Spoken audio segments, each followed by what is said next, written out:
일어나자마자 밥도 먹기 전에 크레들 부무부터 다 지금 해주고 있었어요. 부무 해주다 보니까 우리 또 오늘 이렇게 새하얀 예쁜 알을 낳은 아이가 있네요. 바로 구찌입니다. 구찌가 알을 낳았는데요. 지금 한 3일 전부터 계속 산란통을 들락날락 했어요. 이렇게 에코 흙도 많이 파헤쳐 놓고 이번에 4차 산란을 했어요. 알이 굉장히 새하얗게 예쁘네요. 아까 하나만 보여가지고 알이 하나만 나왔나 했더니 다행히 2개 다 있네요. 자, 뭐 크레도 그렇고 레게들도 그렇고 일단 한번 메이팅하면 짧게는 4차에서 길게는 뭐 8차, 9차까지 산란을 하는데요. 한번 메이팅으로 크레 같은 경우에는 산란하는 주기가 25일 전후 돼요. 그래서 뭐 한 달에 한 번 정도 낳는다 보시면 돼요. 그리고 레게 같은 경우에는 주기가 좀 더 빨라요. 레게는 한 평균적으로 15일 정도, 평균 15일 간격으로 알을 낳는다고 생각하시면 되세요. 17일 간격으로 낳는 아이도 있고 15일 간격으로 낳는 아이도 있고, 저희 집 아이들 같은 경우에 빠른 아이는 이제 11일 간격으로 낳은 애도 있거든요. 일단은 크레보다 빠른 거죠. 자, 알은 일단은 딱히 검란을 안 해봐도 이렇게 새하얗게 나온 깨끗한 알들은 유정란일 확률이 크고요. 그리고 알이 약간 누렇게 나오는 경우가 있어요. 약간 누렇게 나오면 무정란일 확률이 커요. 일단 처음에 나왔을 때 이렇게 색을 보시면 대충 짐작은 할 수가 있고, 뭐 정확한 거는 검란을 해서 이제 핵 유무를 확인을 하는 게 좋고, 근데 핵이 있다고 해서 또 무조건 다 유정란은 아니더라고요. 경험상으로는 분명히 핵이 있었는데 나중에 중간에 또 잘못되는 경우도 있어요. 그래서 중간에 또 한 번씩 검란을 해봐서 알이 이제 빨갛게 됐다, 전체적으로 빨갛게 됐으면 조금 이제 안전적으로 자라고 있는 거고, 뭐 한 20일 넘었는데도 빨갛지 않고 알이 그냥 노랗게 보일 때도 있어요. 그리고 이제 핏줄처럼 이제 핏줄 같이 살짝 보이는데 알이 안 빨개진 게 있거든요. 빛에 이제 비춰봤을 때 그런 아이들은 거짐 중간에 이제 알이 잘못됐다고 보시면 돼요. 그래도 혹시 모르니까 항상 해칭 날짜 다가올 때까지 놔뒀다가 막판에 이제 버리는 경우가 있기는 해요. 저도 그래요. 버리기 아까워서 혹시나 하고 놔두는데 역시나예요. 잠시 놔두고 알 세팅하는 것까지 보여드릴게요. 자, 이렇게 네임펜을 가지고 왔어요. 인큐에 있던 크레 알 트레이를 꺼내 갖고 왔어요.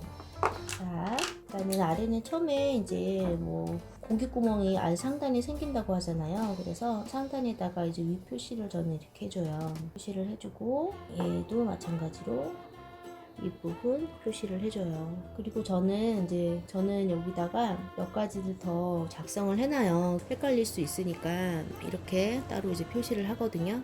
그리고 여기에다가 저 같은 경우에는 이제 몇 차 산란인지 써놓고 있어요. 지금 구찌 같은 경우는 4차 산란이거든요. 밑에다가 4차라고 이렇게 4자를 써줘요. 그리고 누구 알인지도 이제 표시를 하기 위해서 구찌 이름 앞 철자만 이렇게 써줘요. 그리고 알 산란 날짜도 써주거든요. 21일 오늘, 그래서 날짜를 9월 21일 이렇게 써주고 있어요. 구찌가 9월 21일 낳은 4차 알, 이런 식으로 써서 알 트레이에다가 넣어주고 있습니다.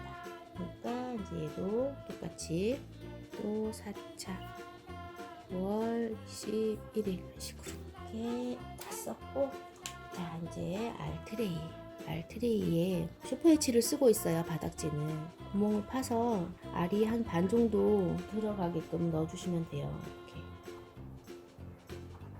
이런 식으로 넣어서 잉크에다가 뚜껑 닫아가지고 잉크에다가 넣어줄 건데요. 슈퍼헤칭 같은 경우에는 처음에 받으면 좀 이렇게 뭐 돌가루처럼 생겼거든요. 돌가루인가? 처음에 트레이에다 넣을 때는 여기 트레이에다가 슈퍼헤치를 넣고서 이제 물을 잠길 정도로 물을 채워 넣으신 다음에 다시 이제 따라서 이제 버리시면 돼요. 뭐 한번 씻어서 쓰시는 분들도 있대요. 한번 씻어서 헹궈서 뭐 쓰셔도 되고, 저는 그냥 이제 물 한번 잠길 정도로, 슈퍼헤치가 잠길 정도로 물 한번 부었다가 물을 이제 완전히 이제 쪼르륵 다 따라서 비워요. 그런 다음에 항상 뭐 이 정도로 수분을 머금고 있어요. 그래서 뭐 물을 자주 보충할 필요는 없어요. 이렇게 보면은 상단에 슈프위치가 혹시 좀 상단에 조금 말랐다 싶으면은 뭐 그때는 저는 이제 주사기를 이용해서 물을 가장자리에만 살짝 조금씩 보충을 해주거든요. 정확하게 뭐 습도계로 습도까지 막 재가면서 하지는 않아요. 저희는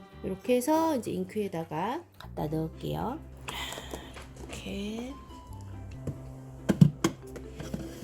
이렇게 넣어주고 있고요. 저희 지금 크레 온도가 몇 도인가 한번 볼까요?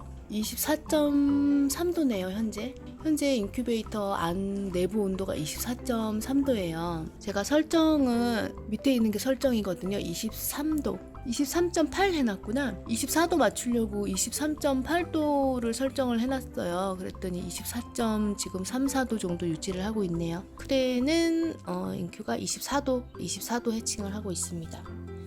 지금 여기는 레게 쪽은 27도. 레게는 이제 암컷 해칭은 27에서 28도라서 지금 제가 설정을 27도 해놨는데 현재 27.1도네요. 이렇게 한 번씩 들여다 봐줘야 돼요. 혹시 알이 썩은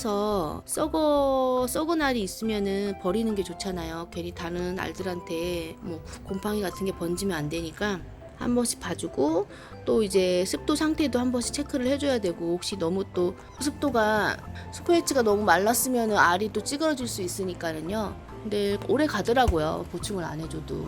이렇게 해서 알도 한 번씩 체크를 해주시는 게 좋아요. 자, 꾸찌한테도 귀뚜라미를 한번 줘봐야겠어요. 먹나? 한번 줘볼게요. 찌야,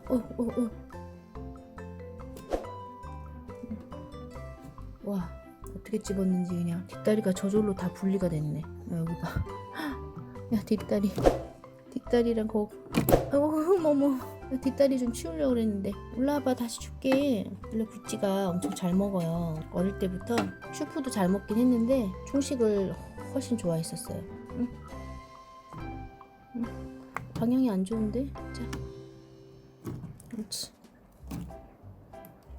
엄청 배고팠나봐요. 네가 원래 잘 먹기도 하지.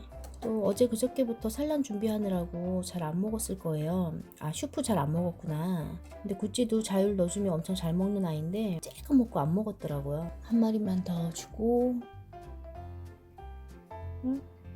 하나만 더 먹자. 구찌야, 2개 먹고 안 먹어? 하나 더 먹어. 응, 2개 먹고 안 먹으려나 보네요. 그럼 한숨 고자. 1개 남은 귀뚜라미를 어떡하지? 마늘이 줄까? 우리 마늘이 먹을 준비하는 거. 마늘아, 너가 당첨됐어. 마늘아. 옳지. 역시 우리 마늘이 잘 먹어요.